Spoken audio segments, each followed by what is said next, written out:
aquí con la expresidente Rosalía Arteaga.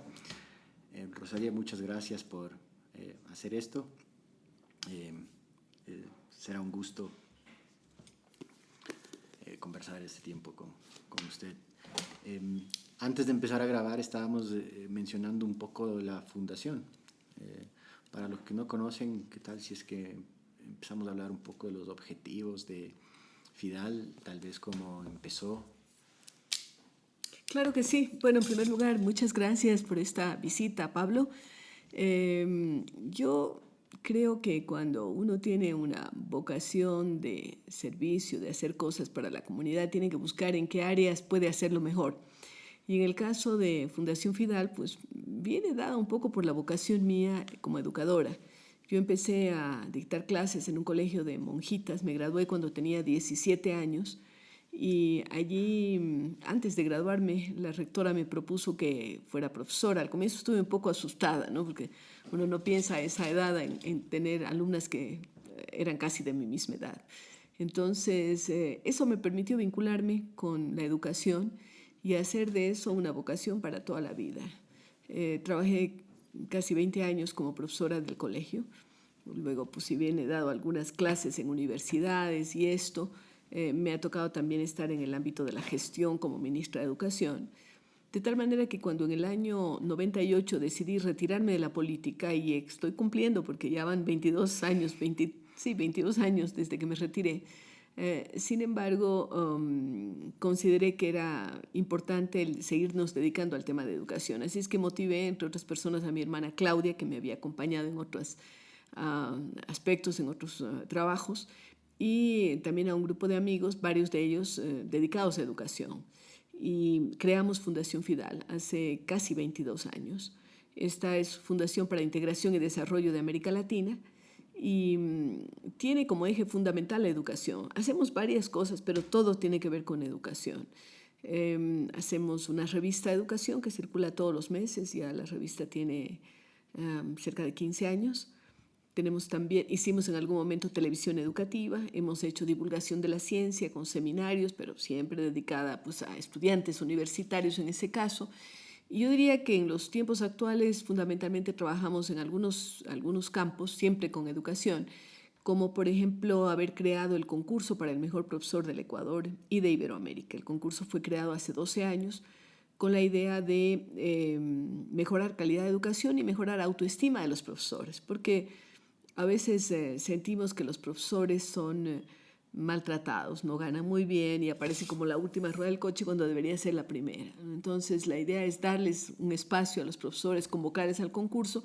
Ha sido exitoso, hemos ido creciendo. Primero fue solo en el Ecuador y ahora en toda Iberoamérica, y tenemos participantes de bastantes países, inclusive España o Brasil o Argentina. En cuanto a este premio, ¿qué determina lo que es el mejor concurso? profesor? Son buenas prácticas en el aula. Los profesores se candidatizan ellos mismos, no es que alguien les candidatiza, ellos mismos. Por ejemplo, un profesor de matemáticas que está haciendo que sus alumnos amen las matemáticas, lo que es inusual en nuestro medio, o un profesor que está tratando el tema de la inclusión en su aula de clases, o uno que está haciendo reciclaje con sus alumnos, o el profesor de física o química que están desarrollando dentro de estas materias pues, una fascinación por la ciencia, porque evidentemente entre los ecuatorianos y en general latinoamericanos hay pocos científicos y debe ser algo que viene desde la escuela, ¿no? Porque no somos más científicos o al igual que en otros países. Los profesores presentan lo que hacen en su proyecto. No es un proyecto que ellos imaginan que van a hacer, sino que ya se está realizando. Y tiene que tener otras dos condiciones: tener un impacto en la comunidad, que ellos tienen que probarlo, y tienen que ser replicables. Es decir, que usted lo puede hacer en este momento aquí en Quito, pero igual lo puede hacer en Guayaquil o en la zona rural o urbana. Los profesores son convocados y hasta el 10 de diciembre de cada año tienen la posibilidad de enviar los proyectos. Luego, el 10 de diciembre vienen jurados nacionales, jurados internacionales, visitamos los proyectos, se graban los proyectos en video, miramos el impacto que tiene, se conversa con los estudiantes que son los beneficiarios y pues de allí salen primero los semifinalistas, cuando los jurados nacionales revisan. Luego después viene como decía, la visita y la grabación del programa, de los proyectos que están haciendo, y ahí vienen unos finalistas, ¿no? Esos finalistas se entrevistan con los jurados internacionales que llegan en abril, y en el mes de abril, un poco tratando de coincidir porque el 13 de abril es el Día del Maestro, alrededor de esas fechas hacemos una ceremonia de premiación. Yo diría que es el evento más importante para los maestros en el año, ¿no? En este año lo vamos a hacer el día 20 de abril en la Casa de la Música a las 6 de la tarde y pues bueno, habrá alfombra roja para los maestros, música, es decir, haciendo que ellos se sientan protagonistas como lo son del proceso educativo. Y el premio mayor en los últimos años es $10,000 al mejor profesor del Ecuador, 5,000 al iberoamericano, considerando que a él lo que tenemos que traer también desde su tierra, ¿no es cierto? Desde donde esté, traemos a los 3 finalistas. Luego los profesores, todos los finalistas, tienen becas de estudios en universidades, algunas online como la UNIR, otras como la Flaxo o como la Universidad Andina, la San Francisco, hemos tenido en algunas oportunidades becas. Tienen viajes también, el profesor que queda con el premio máximo, pues viaja dependiendo de dónde consigamos. El año pasado el profesor viajó a Dubái, por ejemplo. Y el profesor puede ser de kinder hasta sexto curso. Sí, no universidad, no entran los profesores de universidad, porque ¿Pero ellos kinder tienen otros. también? Sí, preescolar, como le llaman Preescolar, ahora, claro. Bueno, siempre se ha llamado el kinder. Antes se llamaba kinder o jardín de infantes, pero ahora se llama preescolar. Y ahora ya no se hablas de primero de básica, segundo de básica, en fin, hasta de Eso nunca entendí, pero... Sí, pero bueno, ahí ya los chicos lo entienden, ¿no? Y entonces viajan a algún país, pero también tenemos otros 2 que gracias al apoyo de la Embajada de Israel viajan a Israel por un mes con sus gastos pagados. Otros 4 viajan a algún país de América Latina, invitados por la OEI, y hacen un recorrido, visitan instituciones educativas, proponen las cosas que están haciendo, hacen disertaciones, reciben también unos inputs, diríamos así, de sus pares en otros países, y realmente esto se transforma en un gran proyecto también de movilidad educativa, porque los profesores están viajando, ¿no? El proyecto requiere que trabajemos todo el año para ese proyecto, difundir el concurso, motivar a los maestros, conseguir los premios, etcétera, ¿no? Es interesante. Ahora, paralelamente a la premiación, nosotros hacemos un seminario con los que traemos desde los diferentes lugares del país, porque todos los finalistas llegan, ¿no? Con ellos, más otros profesores, hacemos un seminario en el que participan los jurados internacionales, ¿no? También les dan sus charlas de tal manera que van mejorando también en sus conocimientos. Y desde hace 2 años, este es el tercero, organizamos también paralelamente una feria de innovación y excelencia educativa que la hacemos, este año va a ser los días 18, 19 y 20 en la Carolina, en Mundo Juvenil. Allí pues, están los stands. Es una forma además de que los jóvenes y también los maestros se enteren de lo que está pasando en educación.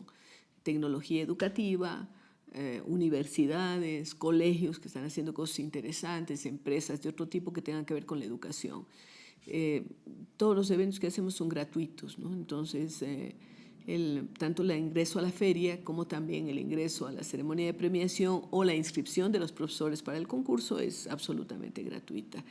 Y también hacemos en conjunto con el Instituto Tecnológico Bolivariano, más o menos por las mismas fechas, serían 17, 18 y 19, hacemos un congreso de pedagogía en Guayaquil, al que traemos expertos de diferentes partes del mundo y tratamos temas que tienen que ver con la realidad de las temáticas más importantes. Tema STEM, por ejemplo, Science, Technology, Engineering and Mathematics, o la inclusión en la educación, etc. Así es que este año tendremos pues, ¿no? 17, 18 y 19 el Congreso de Pedagogía en Guayaquil,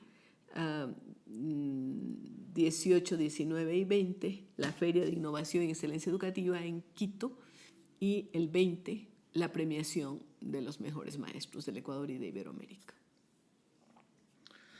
Me parece fantástico, pero también me parece que va acorde a un interés mundial en investigar la forma en cómo mejorar la educación. Al menos desde cuando yo estoy enterado es desde ese famoso TED Talk de Ken Robinson. No sé, ¿lo ha visto? Sí. Sí, en el cual habla sobre la educación y las diferentes perspectivas que uno puede tener en la educación. Más o menos desde ahí, según yo, he visto muchísimos artículos de cómo diferentes países y diferentes profesores están evolucionando las formas de enseñar. Por ejemplo, creo que en el último ranking de PISA, creo que Estonia quedó número 1. Y casi siempre quedan países nórdicos, ¿no? Por ejemplo, Finlandia ha tenido muchas veces el liderazgo. Pero bajó últimamente. Bajó un poquito, pero yo he hablado con ellos y dicen que no les importa. Primero, porque ellos no hicieron para estar en ningún ranking. Sí, claro.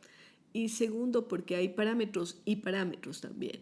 A ver, los rankings sí, o sea, los procesos evaluatorios son importantes, son interesantes, yo no los dejo de lado. Pero también yo voy mucho al deber ser de la educación. Nosotros queremos darles conocimientos a los niños y jóvenes, pero yo personalmente quiero sacar mejores ciudadanos del proceso educativo. Claro. Entonces, eso es más difícil de medirlo. Más difícil de medirlo. Un buen ciudadano no destruye su ciudad. Un buen ciudadano no ataca a sus vecinos. O sea, hay cómo construimos sociedades que sean más coherentes, que sean mejores, en que cada uno de nosotros pensemos qué podemos hacer por nuestro país, por nuestra sociedad, por nuestra familia, por la gente que está a nuestro alrededor. Mire, debo decir que aquí en el Ecuador, en el año 94, cuando me tocó ser ministra de Educación, nosotros hicimos una propuesta revolucionaria en la educación y no nos hicieron caso. Este rato, esas mismas propuestas, si las hace el señor Pinker, Steven Pinker, tienen gran revuelo. Pero nosotros la hicimos en el año 94, cuando todavía no se estaba hablando, o sea, mucho antes del TED Talk del que usted habla. ¿Cuál era? Nosotros hablábamos de que los niños en la escuela, la educación básica, que ahora va hasta el tercer curso, lo que era antes, ¿no? Ahora es el 10º de básico y después ya viene el bachillerato. Nosotros decíamos que los niños tienen que saber 4 cosas fundamentalmente, 4 áreas. Lectura y escritura de su propio idioma. Es desgastante ver lo que está pasando. Jóvenes llegan a la universidad y no saben leer y escribir su propio idioma. No saben descifrar unas instrucciones porque no saben leer. Bueno, eso toma en cuenta PISA, ¿no? Claro que sí, pero nosotros veníamos hablando desde antes ya de la necesidad de saber leer y escribir bien su propio idioma. Porque hay niveles además. Una cosa es leer simplemente y la otra cosa es descifrar lo que está allí. La otra cosa es criticar lo que está allí. O sea, hay niveles de lectura, como 12 niveles de lectura hay. Luego, matemáticas elementales. Suma, resta, multiplicación, división, regla de 3 y raíz cuadrada. Ya vemos de eso. Toma en cuenta PISA. Sí, pero lo importante es que estos temas empezaron a dejar de ser importantes cuando se inventaron las calculadoras, ¿no? Y los chicos pensaron, y los profes también, que no era necesario aprender tanto esto porque ya la máquina nos lo da. Y nos daban cuenta de las conexiones y de la capacidad de pensar que hay que ir desarrollando en los niños. Una tercera área que nosotros le llamábamos en esa época desarrollo del pensamiento, creatividad, de lo que habla Pinker muchísimo, ¿no? Es decir, o que habla Peter... se me fue el nombre, uno de los creadores de la Universidad de Singularity, ¿no? Peter Diamandis, uno de los creadores. Él habla mucho y dice con que a los chicos se les enseña a ser creativos, no importa que no aprendan nada más. La tecnología, las máquinas están allí, estamos rodeados de ellas. Entonces, los chicos van a aprender, pero sí son curiosos, ¿no? Entonces, el desarrollo del pensamiento nosotros lo estimábamos así, ese desarrollo de la curiosidad de los niños y de los jóvenes, por supuesto. Y una cuarta materia o área de trabajo, valores y actitudes. Valores. Puede usted llamarle cívica o no puede llamarle cívica, porque la moderna cívica yo diría que es la ecología, por ejemplo, ¿no? El amor por el planeta, la preocupación por el ambiente, que en la época mía eso ni siquiera existía, no existía la palabra ecología. Ecología aparece más o menos por Río +20 en el 92, cuando la señora Groth-Brundtland hace un informe para la Conferencia de Naciones Unidas. Entonces, evidentemente, esas son 4 áreas que son permanentes. ¿Y cómo se iba a conseguir eso? Bueno, nosotros empezamos nosotros empezamos una reforma educativa, que desgraciadamente yo estuve solo 10 meses de ministra y después no se continuó, pero planteamos una reforma educativa, ¿no? Fundamental para el Ecuador. Y yo sé que hay algunos establecimientos educativos que le dieron más viada, diríamos, a esto, ¿no? Y de alguna forma siguieron.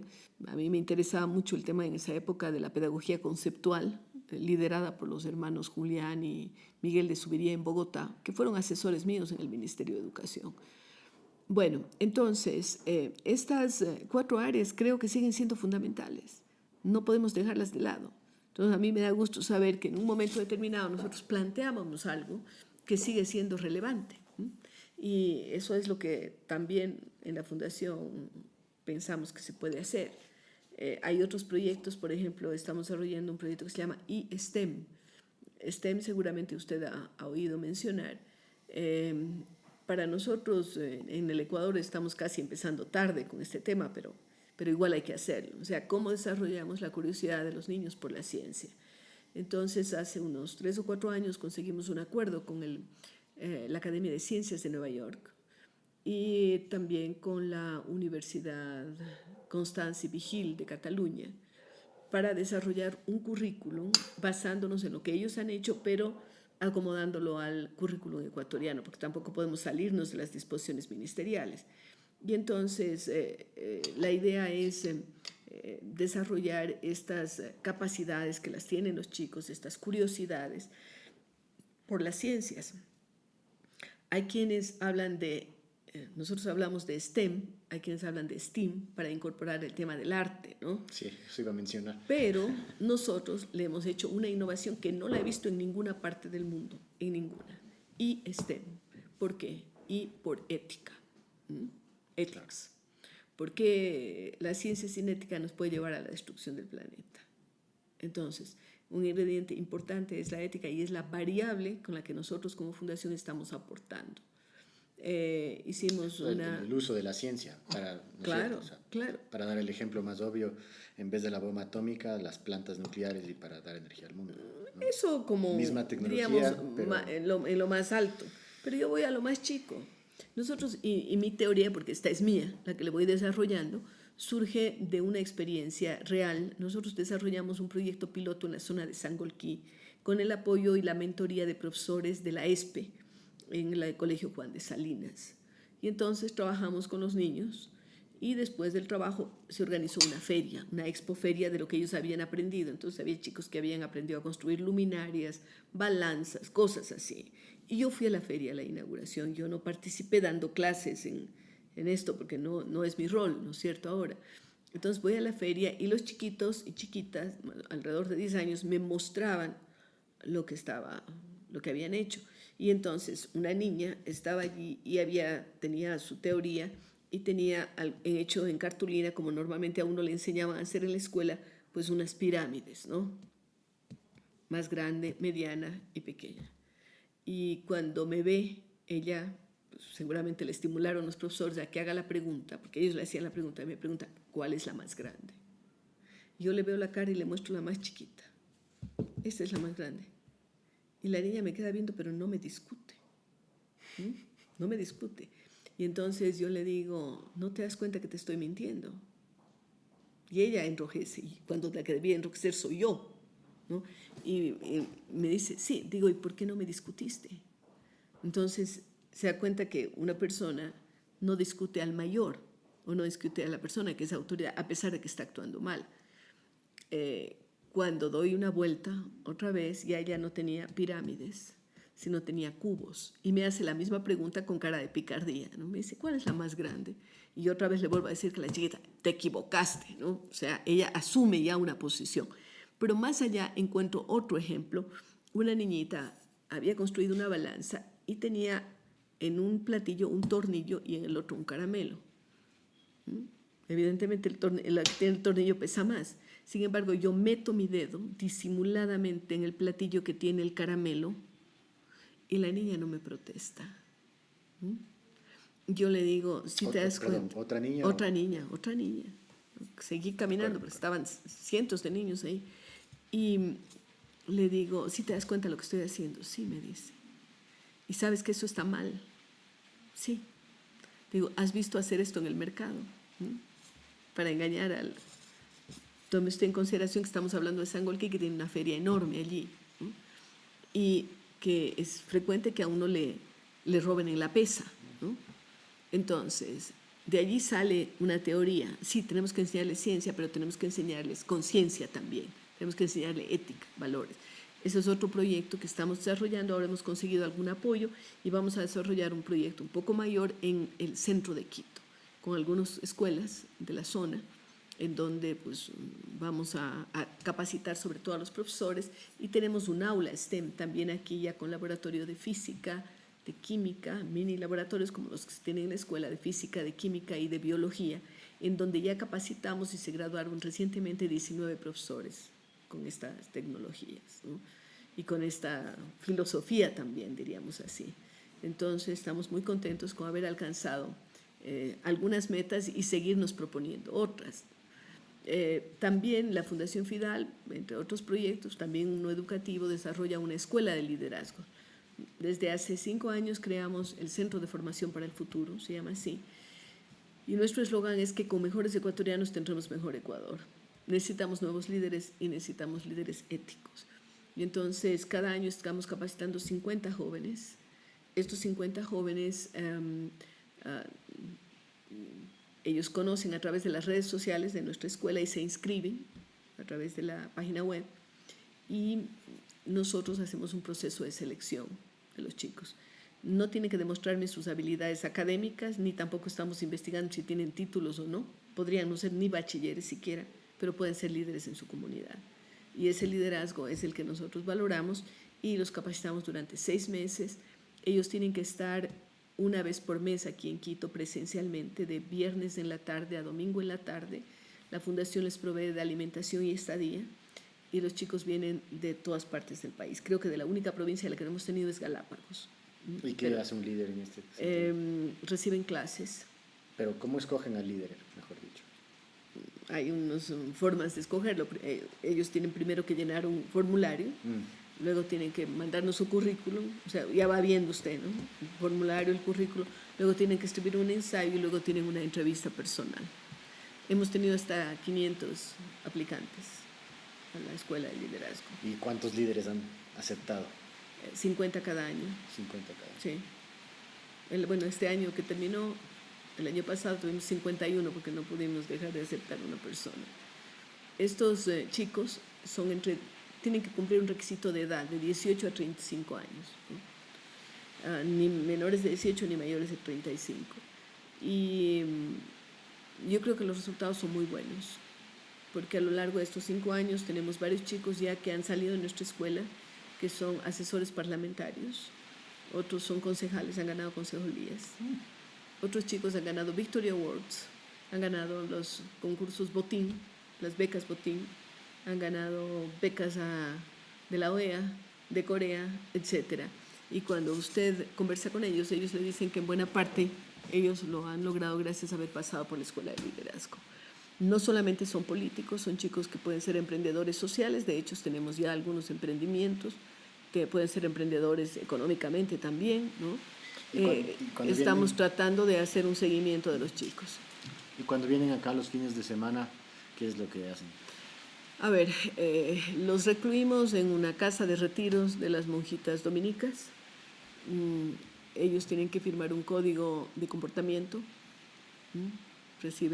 tienen que comprometerse, ¿no?, a unas reglas que tenemos allí: no alcohol, no drogas, por ejemplo, no cigarrillos, no escapadas. O sea, además, ellos tienen que comprometerse a que los 6 módulos tienen que asistir, hay tolerancia cero, y reciben clases de ética, de realidad nacional, de realidad internacional, de cómo hacer proyectos, de emprendimiento. Tienen coach, tienen media training. Aparte de los profesores que tenemos una plataforma Moodle, ¿no?, a través de la cual se les manda trabajos y lecturas. Cada profesor está mandando, tenemos unos profesores de planta, y tienen ellos visitas. Por ejemplo, les visita el embajador de Estados Unidos a hablar cómo es el sistema de elecciones en los Estados Unidos, y almuerza con ellos. Sixto Gran Ballén, hasta que vivió, pues participaba con los chicos, ¿no? Tenemos economistas, tenemos chefs, tenemos de todo. Durante esos 6 meses, los chicos en algunos de los días que vienen acá visitan una empresa de startups como Kruger, también visitan Patio de las Comedias para ver sátira política, o el Patio de las Comedias va donde ellos, visitan alguna empresa para ver cómo está funcionando la empresa. Y yo creo que ha sido un mix que ha dado muy buen resultado, muy buen resultado, sí. Suena Sí. que fuera productivo. Regresando a la educación, a nivel gubernamental, ¿cuál cree usted que fuera la mejor forma de conseguir los resultados deseados? O sea, ¿qué política de educación? A ver, el Ministerio de Educación tiene la rectoría, ¿no es cierto?, de la educación en el Ecuador. ¿Eso es por Tiene que constitución establecer, sí, y por la ley de educación. El Ministerio de Educación debe establecer los mínimos requeridos en los establecimientos, pero no más allá de eso, y dejar autonomía a las escuelas y colegios. Autonomía, sí, pero para que vayan más allá de eso. Entonces, no es por constitución que el gobierno tiene que ser el rector de todas las escuelas Según públicas. la ley de educación, pero Entonces, se puede modificar. Claro, eso se puede. Se puede modificar, claro, pero, o sea, establece lo mínimo, qué es lo que deben saber los chicos cuando salen de cierto periodo, punto. Más allá de eso, déjele libertad a los directivos. La otra cosa que tiene que poner un esfuerzo enorme el Ministerio de Educación es en capacitar a los directivos de establecimientos educativos, porque un buen director transforma la escuela y tiene un impacto directo en los estudiantes. De hecho, los estudios internacionales nos indican que el director, el profesor más todavía, el profesor del aula, pero el director impacta en 25% de los resultados futuros de sus estudiantes. ¿Tanto? Así es. Hay estudios realizados por la Supongo que Fundación pone toda la dinámica en Sí, los puede impactar para profesores, bien o para mal, claro. pues, ¿no? Porque puede ser un profesor al que no le importa. Pero yo conozco escuelas de tierra que funcionan increíblemente y que los rectores hasta consiguen los ladrillos, créame, he visto una capacidad de gestión impresionante. Y he visto otras escuelas del milenio que quedan al final en las pruebas, ¿no? Que aparentemente tienen todo. O sea, yo no estoy diciendo que no me malentienda que no deben tener todas las escuelas, deberían tener todas, pero no es eso lo fundamental es el material humano. Y el otro ¿Y cómo se consigue eso? El otro impacto que debe generar el Ministerio de Educación y la otra proyección que debe tener es capacitar a los docentes, capacitación permanente. ¿Mm? ¿Pero el gobierno se va a encargar de capacitar? Claro, ¿por qué no? El Ministerio de Educación. Bueno, yo siempre he pensado que no tiene la capacidad. Pero a mí me gusta, por ejemplo, en Bélgica. Ahí la Constitución dice el joven belga tiene el derecho a escoger su escuela. Entonces, ¿cómo llevan eso a cabo? Sí, claro, se paga de acuerdo a... Le dan un voucher Sí, en Estados Unidos en la educación pública también en cierta forma lo hacen, pero no funciona muy bien. No lo hacen. Tal vez unos pocos colegios de aquí y por allá, pero en general no lo hacen. Sí, entonces, sí, o sea, sin embargo, toda la estructura social ecuatoriana es un poco complicado. Los padres de familia a veces no están en las capacidades de definir a qué escuela llevan a sus hijos. Pero aprenderían, en mi opinión. Sí, yo no estoy negada a eso. Yo creo que puede ser un sistema importante, pero usted este momento tiene una masa de profesores, ¿no es cierto? La mayor parte de los profesores no están... Que son empleados del ministerio. Sí, son empleados del ministerio y Deberían ser no empleados están de la escuela, capacitados, sí, no están capacitados, muchos de ellos, otros sí, pero la mayor parte no. El Ministerio de Educación tiene que hacer mayores esfuerzos si seguimos con este esquema de cómo está funcionando el país. Ahora, si buscamos otros mecanismos, pues podemos buscar otros esquemas también. Nosotros estamos haciendo, no como Fundación Fidal, pero yo estoy involucrada en eso, una experiencia en Manabí. Yo estoy vinculada con la Fundación Barkey de Dubái. Esta es una fundación que organiza el premio para el mejor profesor del mundo desde hace 5 años. Nosotros llevamos 12 años, pero no tenemos el dinero que tiene la Fundación Barkey. El premio que da la Fundación Barkey para el mejor profesor del mundo es $1 millón. Y es parecido, profesor de sí, de escuela, sí, el mismo esquema, increíblemente, pero es así. Y entonces, esta fundación ha desarrollado algunos proyectos de capacitación de directores de escuelas. ha hecho un proyecto muy bueno en Argentina, otro en Ghana, en fin, en varios países. Logramos conciliar y generar una sinergia y una alianza entre el Ministerio de Educación del Ecuador, la Fundación Barque y la Fundación Cofuturo, que es la fundación de UNIR, de la Universidad Internacional de La Rioja. Y entonces estamos capacitando con esa tecnología que ellos tienen, con ese know-how, a 25 directores de establecimientos educativos de Manabí, que esos los escogió el Ministerio de Educación, nosotros no entramos en la selección. Y cada director lleva a uno de sus profesores con los que trabaja de mejor manera. Entonces están capacitando 50 personas durante 8 meses. Empezamos con 2 semanas presenciales de los profesores todo el tiempo trabajando ahí, con capacitadores que vinieron de fuera, y luego vendrán 8 meses, casi 6 meses, medio 7, de capacitación online y luego una última semana presencial. Yo espero que antes de que termine el año nosotros podremos empezar a ver los resultados. ¿Qué pasó en esas escuelas en las que se intervino con el director, a través del director? Antes del final del año. Sí. ¿Y tienen algún pronóstico de qué pueden Yo tengo sacar de ahí? muchísimo entusiasmo de lo que puede sacarse de ahí, para demostrar que evidentemente el cambio en la mentalidad del profesor cambia la escuela. Del director en este caso. Debería ser obvio, pero tener data seguro que ayuda. Sí, va a ayudar, claro. Ya hay data en Argentina, por ejemplo, donde allí se hizo un case study en Harvard sobre lo que está pasando, sobre todo en zonas como Mendoza. Así es que, bueno, en este caso estamos aportando desde la sociedad civil. No tenemos la capacidad de incidir en las políticas públicas, ¿no?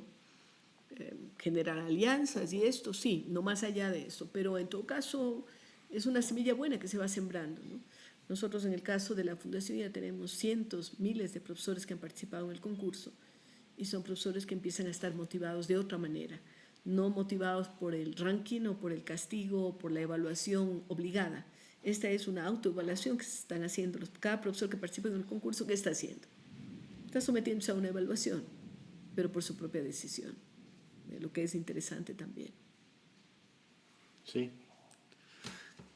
Y en mi opinión es lo que se debe hacer. Debe haber fundaciones, profesores, emprendedores, como queramos llamar su vocación, pero de parte del gobierno, de parte de política educativa, como mencionamos brevemente, tienen que darle la capacidad de cada escuela sí, tiene que haber más autonomía. Sí. Ahora, el problema, y a cada estudiante escoger su escuela también. También el problema en el Ecuador es que cada ministro que llega, no es ni siquiera cada gobierno, sino cada ministro cree que tiene que inventar algo, ¿no? Y entonces, si usted diseña una política, viene el siguiente ministro y le cambie. O sea, en educación usted tiene que esperar un plazo, pues, no es tan inmediato, ¿no? Es como cuando usted siembra una planta. Claro. Tiene que esperar que crezca la planta, que dé flores y frutos y luego cosecha. En la educación es lo mismo. Entonces, desgraciadamente no ha habido continuidad en las políticas. Mire que el gobierno anterior perdió una oportunidad de oro porque estuvieron 10 años en el gobierno y sin embargo no mantuvieron políticas. Pero o sí las llevaron hicieron una erradas. política notoria. Claro, pero y erradas. Imagínense, cierre de escuelas.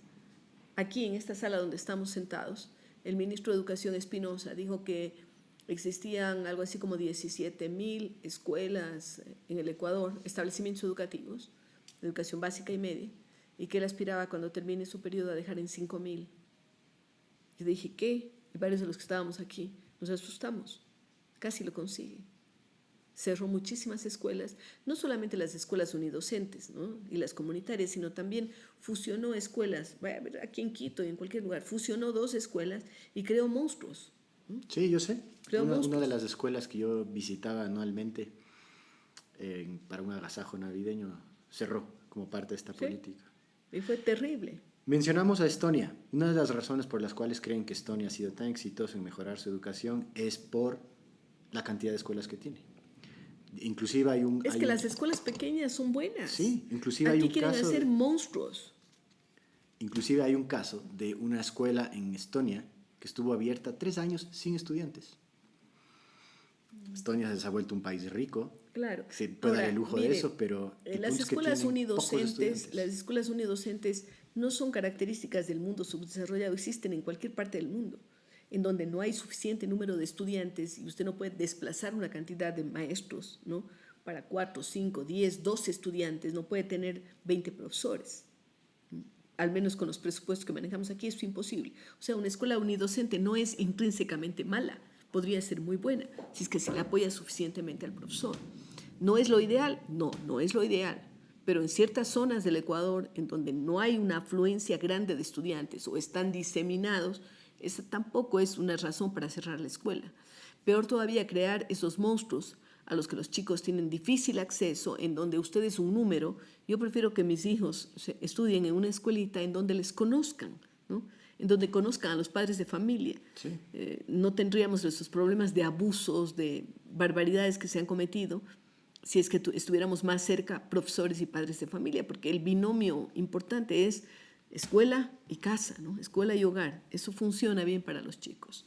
Y así usted va generando buenos hábitos en los chicos, va generando buenas prácticas de lectura, De acuerdo. o sea, haciendo muchas cosas. Que cada comunidad organice su escuela y cada padre de familia decida dónde va, ¿no es cierto?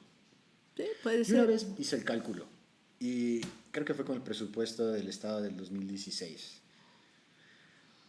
En lo que se gasta el gobierno actual en educación, se podía dar a todo joven y niño, es decir, de preescolar hasta los 18 años, un voucher de cientos de dólares. Bueno, yo discrepo con lo que usted dice en lo que gasta el Ministerio de Educación. Yo siempre pienso en lo que invierte, Bueno, ¿no? no que invierte, pero el punto es que Sí. se le puede dar el poder a cada familia, a cada estudiante de elegir cómo se educa. ¿En qué escuela, Y a qué escuela va? Sí, y eso además sí. crea competencia entre las escuelas que por definición mejoraría Es la saludable, calidad sí, es y se saludable. pudieran implementar todas estas Sí, cosas y también que no conversamos. existan estas distorsiones enormes, colegios que son carísimos, que los padres hacen un esfuerzo enorme para poner a sus chicos. La educación privada en el Ecuador es cara, ¿no? Sobre todo de los colegios de élite, es cara. Y hay una distorsión enorme y los papás a veces sacrificando, pero todo para poner a sus hijos porque dicen, bueno, en esa escuela van a tener una buena calidad de educación. Hablando de los colegios privados, jamás dijera que se les tiene que poner un tope de cuánto pueden cobrar. Pero digamos si cada estudiante tiene el voucher que menciono y la escuela cuesta 1.000 y el voucher es de 200, pudiera usar el voucher para cumplir esos 1.000 esa familia. Porque se les da a todos por igual, no solamente Exacto. a las... Entonces eso, además de todo lo que discutimos, promueve la igualdad entre ciudadanos. Así es. Me parece que todas las ideas de cómo enseñar, de cómo mejorar la educación, el primer paso sería dar la autonomía y poder de decisión. Bueno, yo le empecé diciendo, hay que dar autonomía a las escuelas, ¿no? Sí, estoy de acuerdo. Hay que dar autonomía. Y creo que la política es y hasta hay que que poner menciona. bases, o sea, ¿qué debe saber un niño cuando sale de la escuela? ¿No es cierto? Hay mínimos que tiene que saber. Y también qué sistema utilizan. O sea, durante el gobierno anterior se coartó la libertad de las escuelas, de los profesores, inclusive de hacer autogestión, de buscar otros espacios, de buscar otros sistemas, ¿no? Porque si ya estaba establecido y el texto es este, ¿no? Bueno, los textos escolares también han sido una barbaridad, ¿no? Sí. Sí, y con ideologías además gravísimo, ¿no? Sí, yo estoy al tanto de creo, eso, me yo parece creo que, gravísimo también. claro, yo creo que durante los 10 años anteriores el Ecuador involucionó en educación, porque estábamos avanzando, algunos pasos se estaban dando, pero como vino esa estatización, o sea, decir todo es el Estado y el papá Estado, porque además tiene un montón de dinero, porque tiene petróleo que está caro, las commodities han subido y no pensaron que eso se iba a acabar nunca, ¿no? También. Y además que eso no ha dado resultado en ninguna parte del mundo. No, no. Y una cosa cabe mencionar sobre el sistema de vouchers que tanto me gusta, y es que una vez que se lo hace, es casi imposible reversarlo. Entonces, en el futuro no puede venir un Estado poderoso con petróleo y quitarle el poder que ya se dio a las familias, a los estudiantes y a las escuelas autónomas. Sí, puede ser. Otra cosa que he leído que anda promoviendo es el cambio de gobernar el Estado. Me refiero al Bueno, balanza de poderes. esto salió un poco porque Julio César Trujillo nos invitó a un grupo de ciudadanos ecuatorianos para conformar un comité por la institucionalización jurídica del Ecuador. Y entonces, uno de los objetivos que nos propusimos es anular, o sea, que no exista el Consejo de Participación Ciudadana, que ha sido motivo de corrupción, que ha sido motivo de excesos de poder, y que se rompa inclusive con un sistema de democracia, en donde tiene que haber pesos y contrapesos de poder. Porque si existía un presidente que decía que él legislaba, que él juzgaba y que él ponía todas las autoridades, pues bueno, ¿de qué democracia estamos hablando? La democracia es división de poderes. Entonces, pues nos unimos, este grupo de gentes convocadas por Julio César Trujillo, afortunadamente él falleció porque era el líder de esta propuesta, y estamos trabajando y fuimos un poco más allá de eso, no solamente a la supresión del Consejo de Participación Ciudadana, sino un poco a reorganizar algunas funciones. En este caso, pues se habló de la posibilidad de ir a una bicameralidad, ¿no? Es decir, de tener un sistema en que existiera la Cámara de Diputados y la de Senadores dentro de la Asamblea, dentro del Parlamento, lo que también significa un balance, ¿no?, entre los poderes, y también robustecer la Fiscalía, ¿no?, pensando precisamente en la lucha contra la corrupción. Entonces, entramos en un proceso de recolección de firmas, siguiendo lo que manda la ley. Primero presentamos la propuesta, que fue calificada por la Corte. La Corte dio la disposición al Consejo Electoral de que se elaboren las papeletas, y estamos todavía hasta estos días recogiendo firmas. Presentamos una buena cantidad de firmas, más que suficientes para ese porcentaje del padrón electoral que nos tocaba recoger. Anularon muchísimas, lo que nos obligó a volver a recoger firmas. Hemos recogido también una buena cantidad y espero que en los próximos días presentemos esa nueva cantidad de firmas para que sean validadas. Esto implicará el que vaya otra vez la temática al Congreso, que tengan un tiempo para analizarlo, y luego a una consulta popular. Los tiempos juegan en contra nuestra, indudablemente, ¿no?, porque querríamos que esto se haga más rápido, pero hay que respetar la Constitución. Entonces, pues en algún momento, esperemos que este año haya la consulta popular y se definan estos temas por los que hemos estado trabajando. Esta es una iniciativa netamente ciudadana, no tenemos fondos, no tenemos un financiamiento para hacer la promoción, lo hemos hecho cada uno al nivel que hemos podido. Ha habido grupos de voluntarios que recogen las firmas y esperemos también que haya una suficiente aceptación por parte del pueblo ecuatoriano para que cuando se someta a una consulta popular haya la aprobación. Allí van a jugar muchos ingredientes. Estamos en un año electoral, tenemos un expresidente que está fuera del país, que está siendo enjuiciado, no solamente un caso, sino varios, pero que todavía sigue manteniendo una injerencia importante en el Ecuador y un nivel de popularidad. Y eso también es algo preocupante. La Constitución, en mi manera de ver, tiene un sinnúmero de problemas. ¿Sí? Entonces, se pudiera considerar que la bicameralidad y la consecuente existencia de un Senado permita ir cambiando todos esos problemas sin la temida Asamblea Constituyente. Esperemos que sí. Pues el problema es que aquí vamos de asamblea en asamblea. Claro. ¿Cuántas constituciones tenemos? O sea, siempre es borrón y cuenta nueva y no mejoramos. Mire, yo no voté a favor de esta constitución que está vigente. No voté a favor Tampoco. por considerarla que era centralista, ¿no?, que era autoritaria. Podía tener algunas cosas interesantes, sí, claro. Algunas innovaciones de las que se tocaron allí, los temas de protección de medio ambiente, qué sé yo.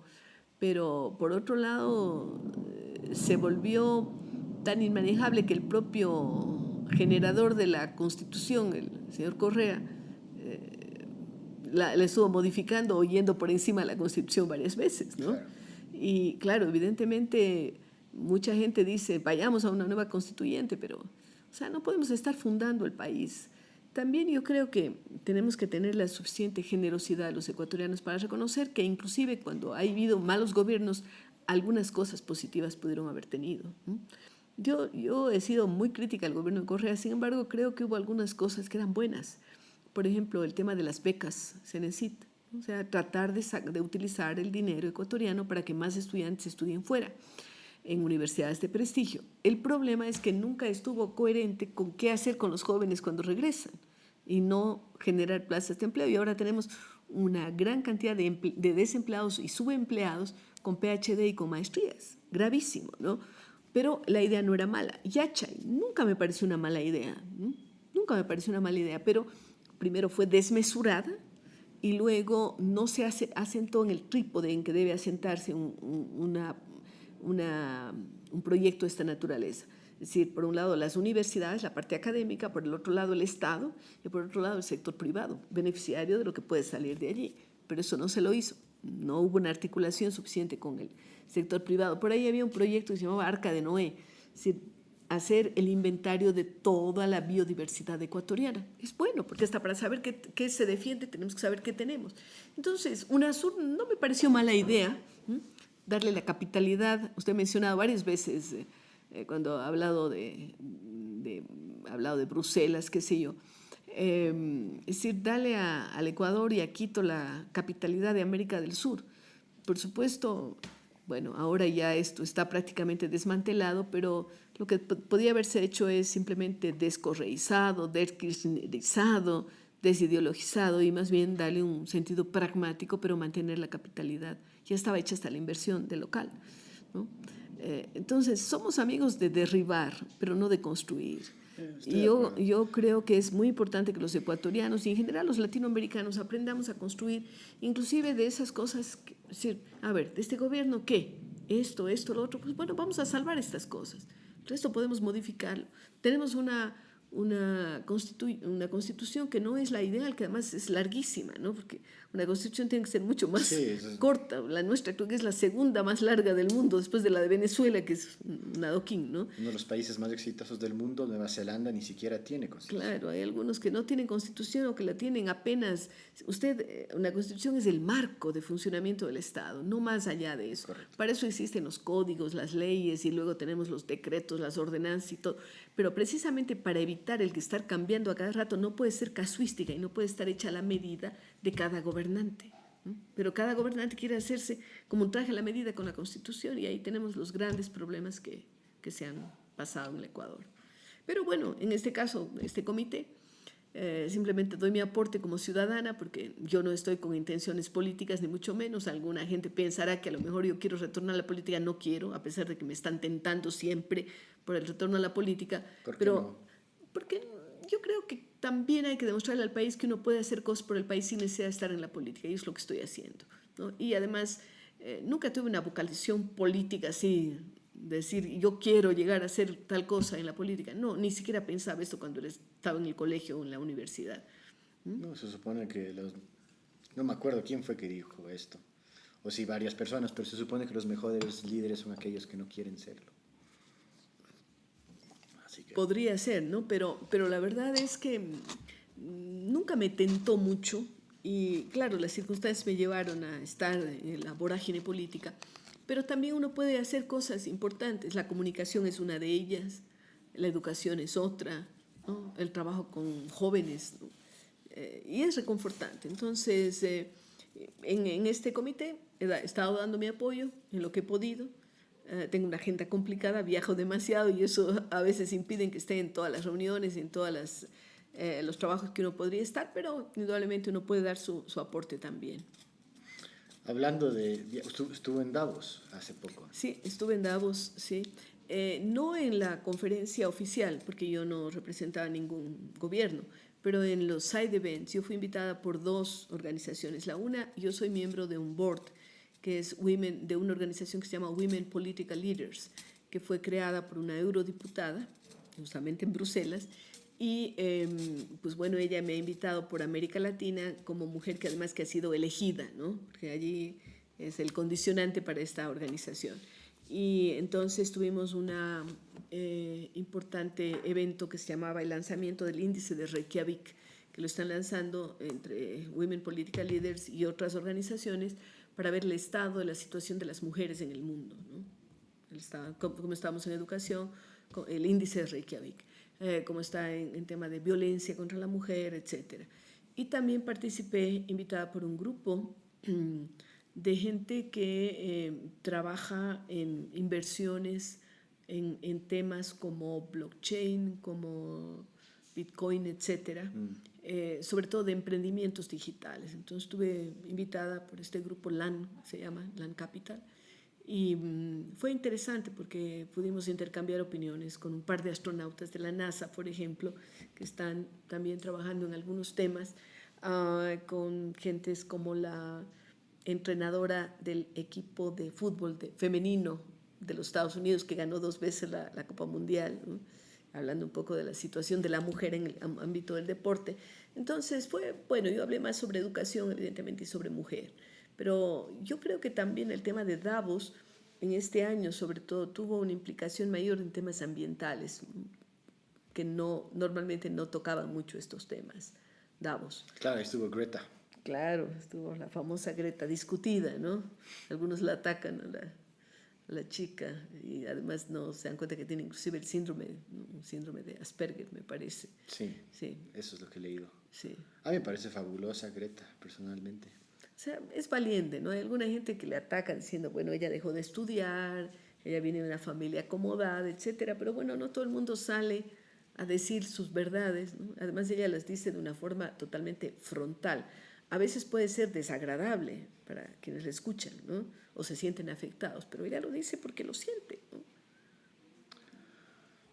Y ha tenido efecto, así que claro, me parece fantástico. Sí.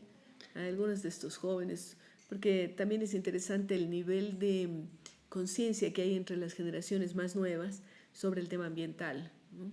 Más que entre los mayores, porque los jóvenes están sintiendo que eso les está tocando directamente a ellos, están siendo afectados. Es decir, es evidente que tenemos cambios climáticos, es evidente que la acción del ser humano hace que estos cambios sean más acelerados, ¿no? Es definitivamente generacional. Recién estaba leyendo el caso de Noruega, es el país más rico del mundo gracias al petróleo.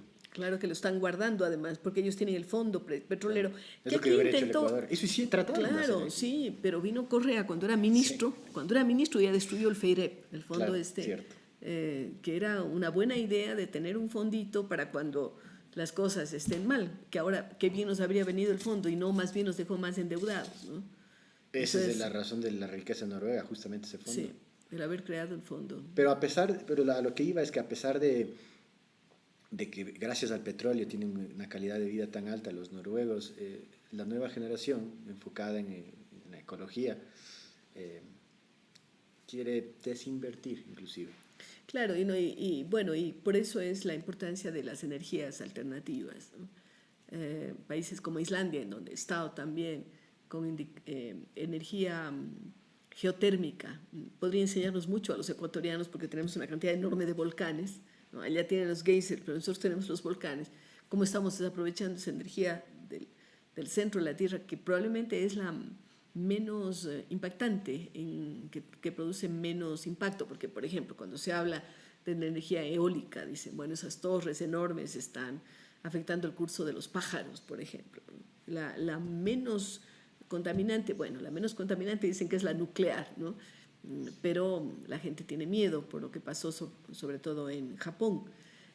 Sin embargo, países como Suecia, que están tan desarrollados y que están tan preocupados por el ambiente, buena parte de su solución es nuclear, ya cero contaminación. De lo que he podido entender, obviamente no soy ingeniero nuclear, es que los reactores modernos, y Bill Gates está metiendo gran parte de su fortuna en desarrollar estos reactores modernos,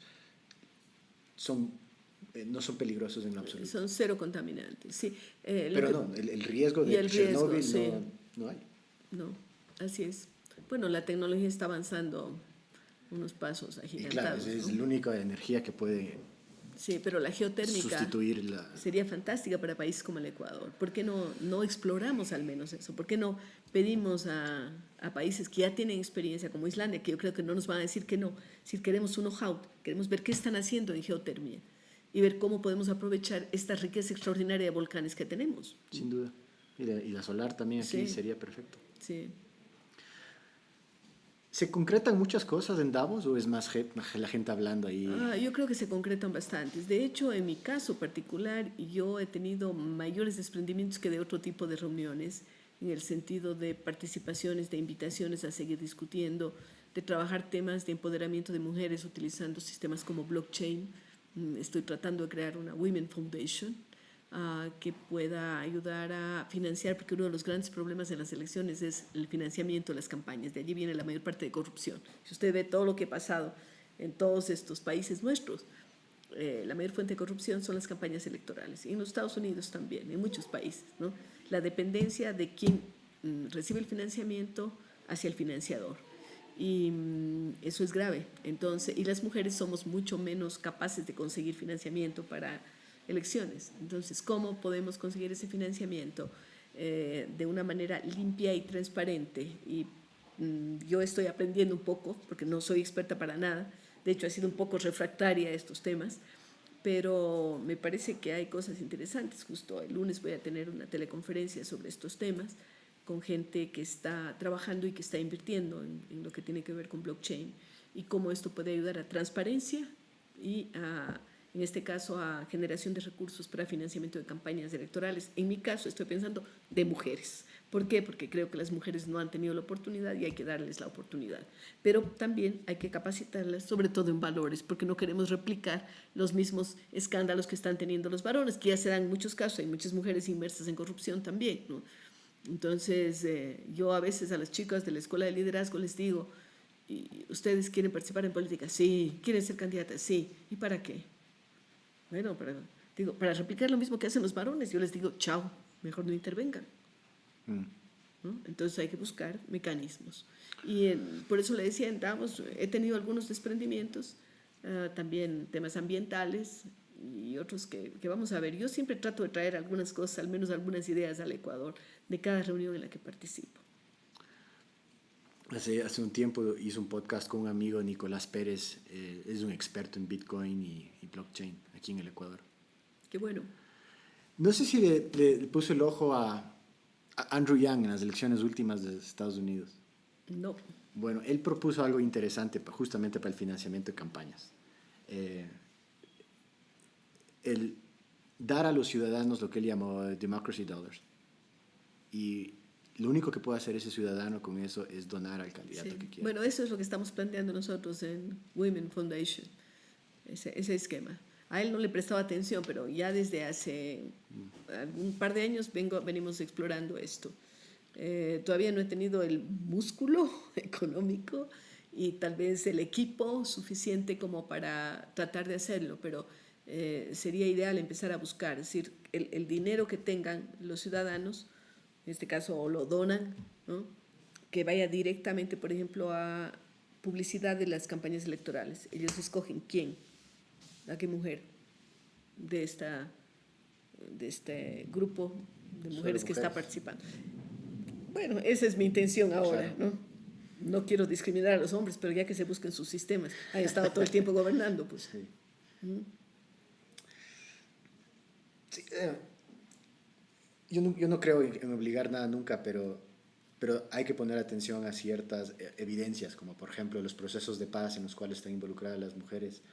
Son más exitosos. Son más exitosos. Sí, hay datos estadísticos. Datos, ¿no? Yo, por ejemplo, le escuché a la embajadora del Reino Unido decir que hay estadísticas reales de que en los procesos de paz, evidentemente, cuando hay mujeres inmersas, las conversaciones son más exitosas y de más largo aliento. Dos cosas, están medidas. Es importantísimo. Entonces, sí, bueno, yo le debo decir algo. Cuando recién empezó el sistema de cuotas, yo no era muy partidaria. Yo nunca he llegado por sistema de cuotas. Yo fui concejal de Cuenca cuando en esa época no había mujeres concejales prácticamente. El último que pasó en el Ecuador. Sí, pero no, estos sistemas de cuotas ya se vienen dando desde hace bastante tiempo, ¿no? No hablábamos de paridad en esa época, se hablaba de cuotas, ahora se está hablando de paridad. Y entonces, por ejemplo, yo encabecé la lista de concejales en Cuenca, algo inusual. A una mujer no le daban el primer puesto, el relleno a veces, ¿no? Pero yo sí. Y cuando fui candidata a la vicepresidencia de la República, yo no llegué por cuota. Pero evidentemente cuando ha habido tal discrimen para la mujer y la imposibilidad de llegar, está bien, pues hay que priorizar. Ahora, también es importante el que un sistema como el último que se ha aprobado pueda llegar a dar lugar a distorsiones, que en un momento dado todos los sectores digan necesitamos estas cuotas, ¿no? Pero ¿no le parece más bien una falta de respeto hacia la mujer que solo puede Sí, que solo es puede complicado, por eso acceso le a digo, los puestos por en cuotas? esto tengo una dicotomía, una discusión interna que todavía no la he logrado superar, ¿no?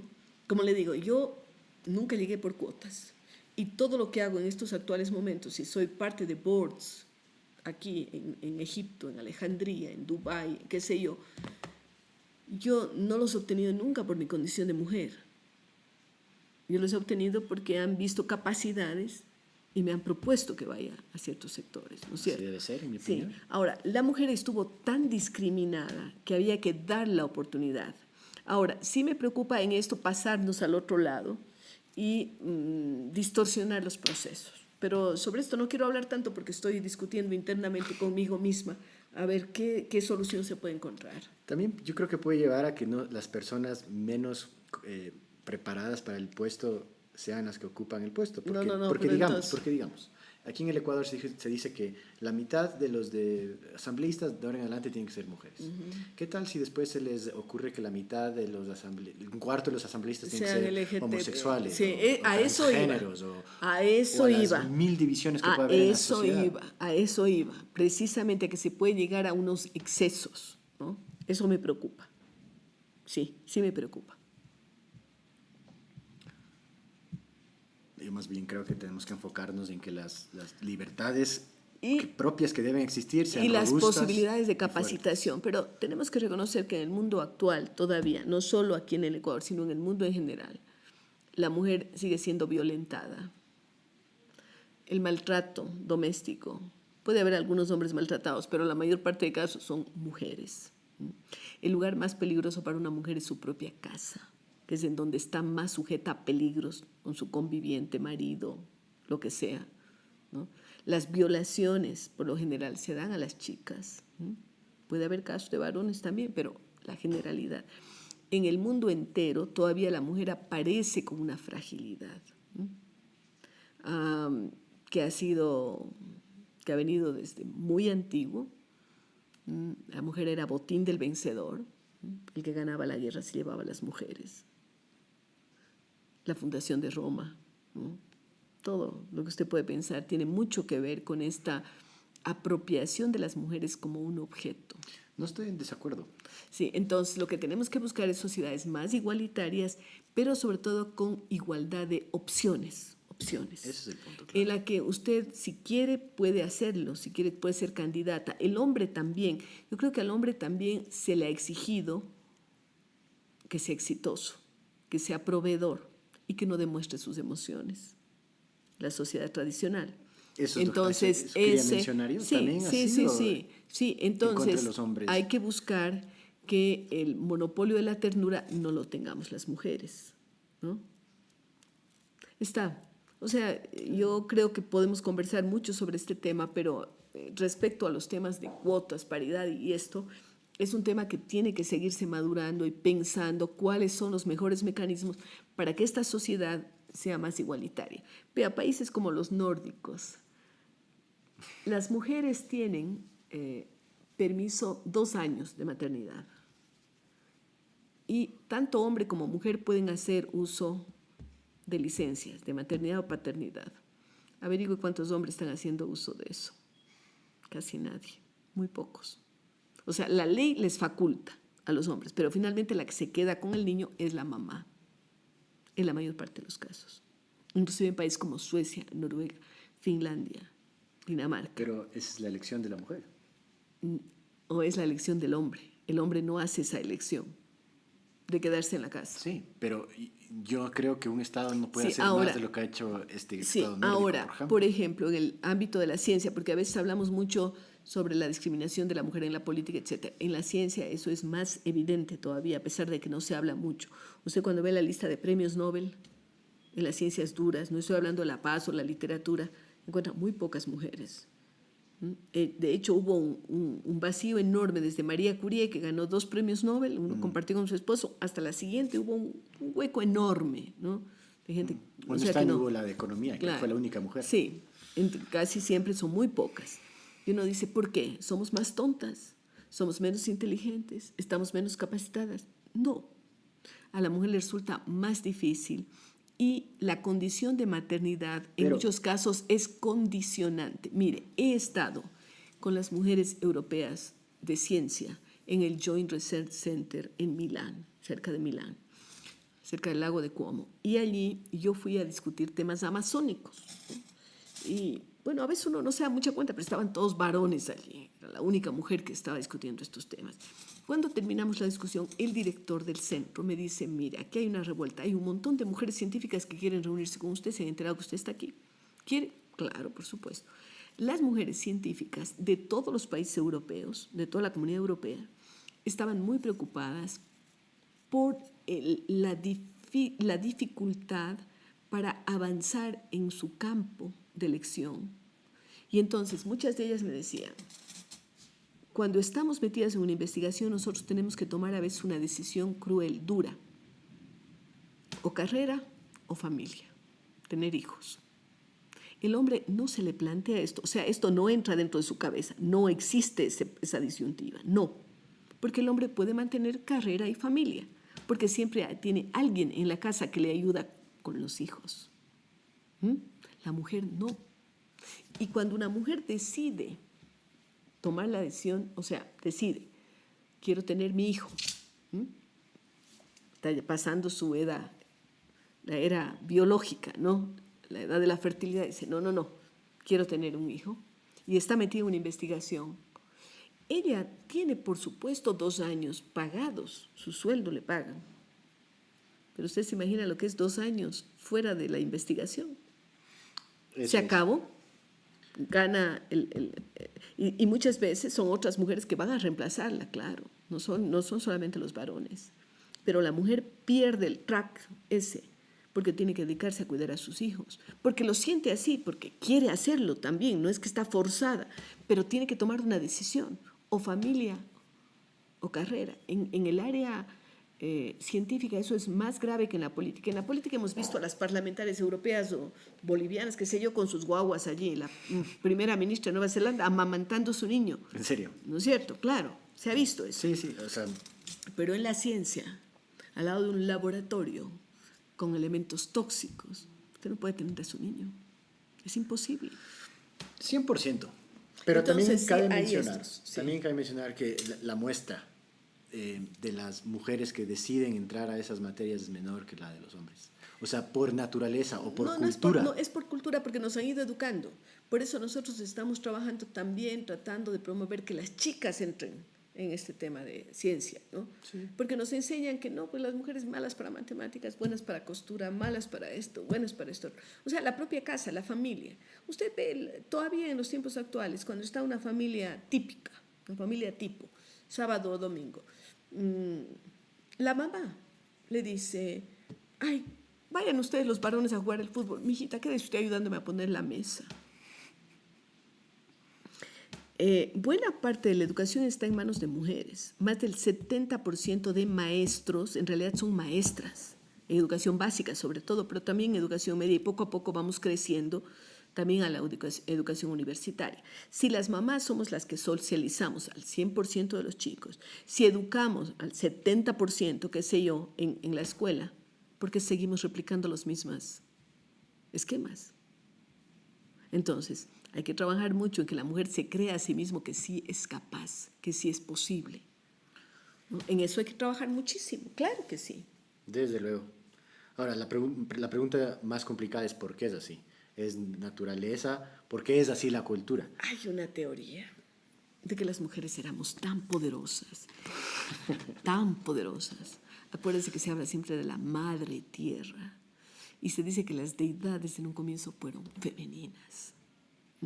Y las mujeres éramos tan poderosas que podríamos generar otras vidas. Durante la época de las cavernas y después en la poligamia, nunca se sabía la filiación del padre, siempre la de la madre. No se sabía la injerencia que tenía el padre en la procreación del hijo. De la mujer sí, pues porque le crecía la barriga y daba luz. Entonces éramos tan poderosas, pero tan poderosas, que tuvieron que sujetarnos y quitarnos un montón de derechos porque éramos demasiado poderosas. Éramos las únicas capaces de generar vida. Bueno, hay una teoría en ese sentido. Puede ser. Usted pregunta por qué, yo le estoy dando una respuesta que es la que he escuchado. Y puede ser, no digo que no. Hoy en día estudiaron a unos nómadas, a una tribu, no me acuerdo dónde, donde se practica la poligamia, así como en las épocas de los cavernícolas que acaba de describir. Y claro, la mujer no sabe quién es el padre. Y entonces esa sociedad funciona en que tienen, por ejemplo, 5 hombres por cada mujer peleándose por protegerla. Sociedades matriarcales, los clanes. Sí, la definitivamente cultura matriarcal. ancestral de la que los ecuatorianos debemos sentirnos más orgullosos es la cultura valdivia. La cultura que surgió en la zona de lo que actualmente es la península de Santa Elena. Era una cultura matriarcal.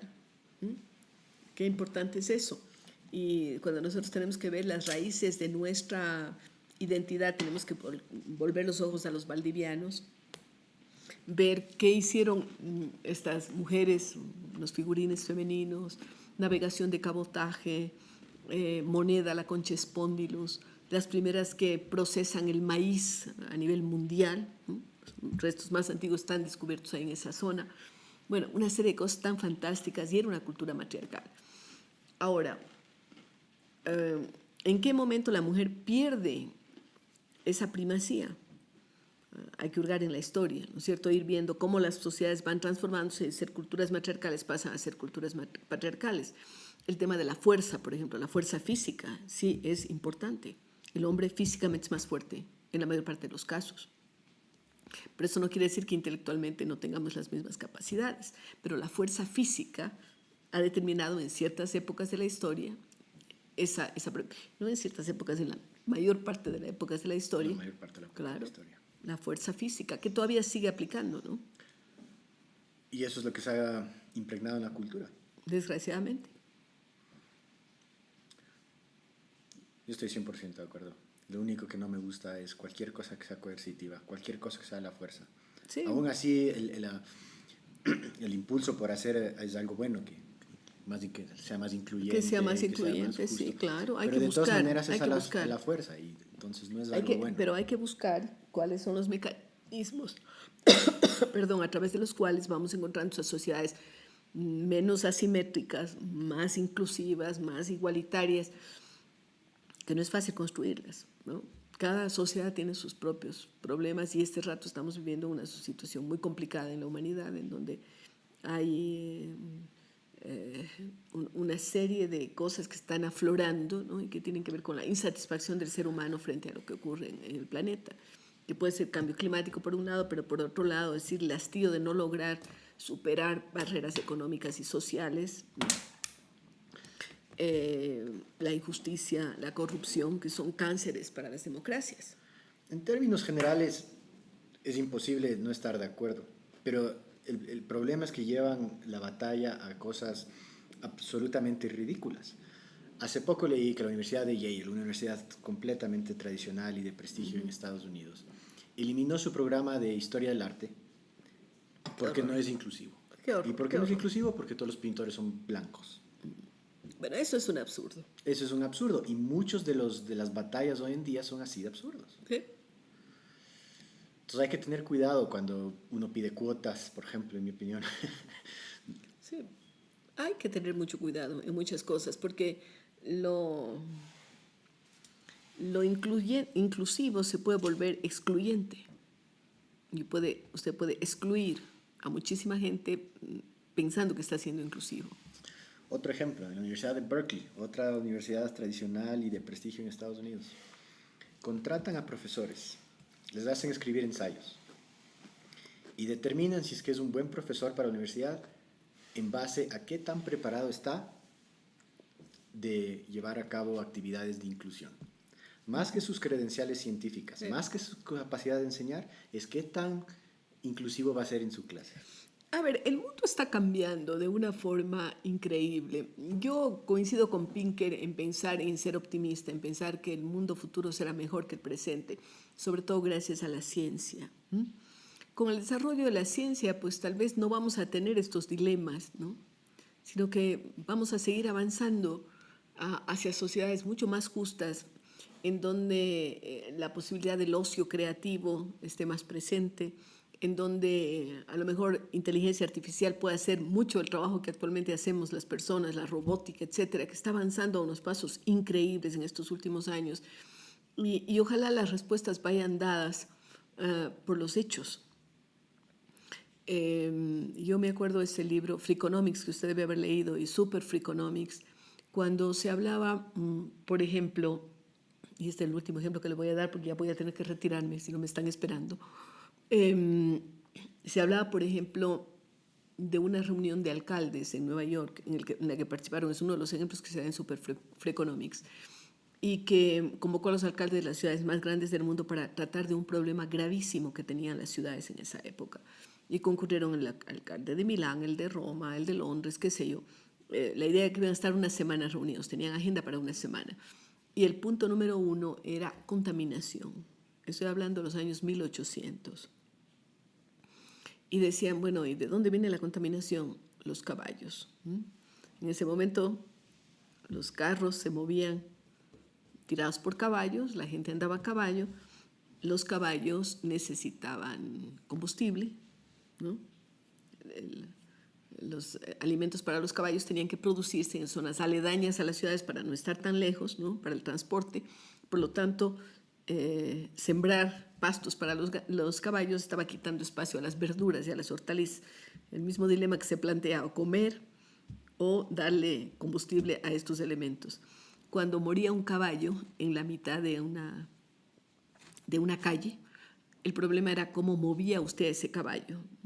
No había grúas, por supuesto, tenían que vengan otros caballos, esperar. A veces pasaban 8 días, imagínese la barbaridad. La contaminación de los caballos, haciendo...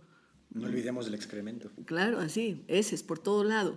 Si usted ve las ciudades antiguas, tenían como unos veredas altas, para evitar que esa porquería cuando llovía entre a las casas. Esa es la razón de ser. Bueno, y una serie de ejemplos.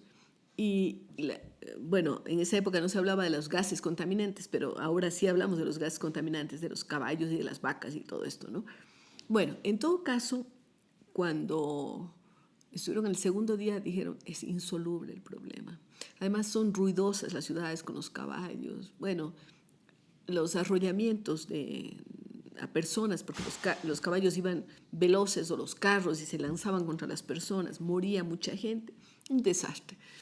Es insoluble, no podemos solucionarlo. Pasaron unos pocos años y el señor Ford inventó el motor a combustión. Dijeron, por fin, bien, van a las ciudades a ser silenciosas, a ser ordenadas, a no tener contaminación, y le dieron la bienvenida a los carros. ¿Qué decimos ahora nosotros de los carros, con los atolladeros que tenemos, con la contaminación y todo? Entonces, a veces las respuestas vienen dadas por los avances de la ciencia. Yo quiero terminar esta conversación pensando en un mejor futuro posible, aquel en el que el ser humano desarrolla sus capacidades, las pone al servicio de la comunidad, mejoramos sustancialmente. Si usted se pone a pensar la calidad de vida de las personas, mucha gente se queja de la mala calidad de vida, pero es mucho mejor que la que tuvimos antes. La gente a qué edad moría antes. Las mujeres, volviendo al tema de las mujeres, morían de puerperio, una gran cantidad después de dar a luz, eran infectadas, contaminadas y morían